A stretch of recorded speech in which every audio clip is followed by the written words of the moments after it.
De plus en plus de couples font face à des difficultés une fois arrivés à l'étranger. Par exemple, en Afrique, c'est la femme qui s'occupe de faire le ménage et tout le reste. Mais ici, en Occident, on observe que la femme a son métier et l'homme aussi a son métier. Et ce dernier n'étant pas habitué à faire les tâches ménagères, souvent cela crée des conflits dans le couple.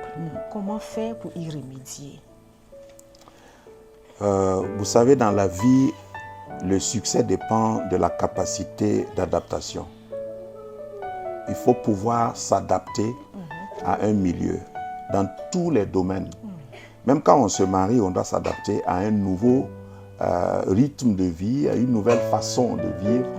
Quand on vit seul, on a l'habitude de faire certaines choses. Quand on est marié, moi quand je n'étais pas marié, même si je pose une aiguille sur la fenêtre, après un mois, je viens, je sais où est l'aiguille.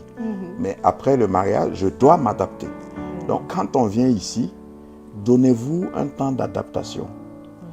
D'abord, personne n'a forcé, à ma connaissance, quelqu'un à venir, à changer son milieu. Donc quand vous changez de milieu, par exemple en Afrique, il n'y a pas d'hiver. Voilà. Quand vous venez ici, vous êtes obligé d'acheter de nouveaux habits qui correspondent aux 4 saisons. Pourquoi ne pas changer aussi vos habitudes? C'est ça. Sinon, vous ne pouvez pas. Et Dieu a créé l'homme avec la capacité d'adapter, de s'adapter. L'adaptabilité, c'est le trait principal qui permet à un homme d'avoir du succès. Parce que dans la vie, tout n'est pas monochrome, tout n'est pas même chose à tous les temps. Et les saisons, c'est Dieu qui les a créées. C'est Dieu qui a créé la terre avec les différents pôles, les différentes saisons. Donc, quand on vient en Occident, je pense et je conseille, si je peux me permettre, à chacun de tout faire pour s'adapter à la nouvelle donne, je dirais ici, pour ne pas être en porte-à-faux. Voilà, en déphasage. Donc chacun doit mettre un peu d'eau dans son vin pour qu'on puisse s'entendre. Oui. Et donc souvent, quand il y a tellement de conflits, cela découle malheureusement sur des divorces. Parce qu'ici, vraiment, on a remarqué qu'il y a beaucoup de divorces, même dans la communauté africaine.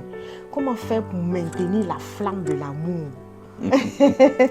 En Afrique aussi, il y a des divorces, malheureusement.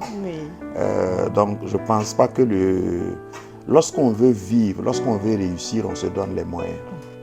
Si on est décidé à rester ensemble, on trouve les solutions. Donc, il faut que chacun, même ici, ça peut être vu comme une situation plus difficile, mais il faut que chacun travaille à s'adapter en un mot, comme j'ai dit. Et par la grâce de Dieu, si on veut, on pourra. Amen, amen, amen. Ainsi prend fin cette émission. Nous espérons que vous avez été richement bénis par les conseils du révérend Kim Touré.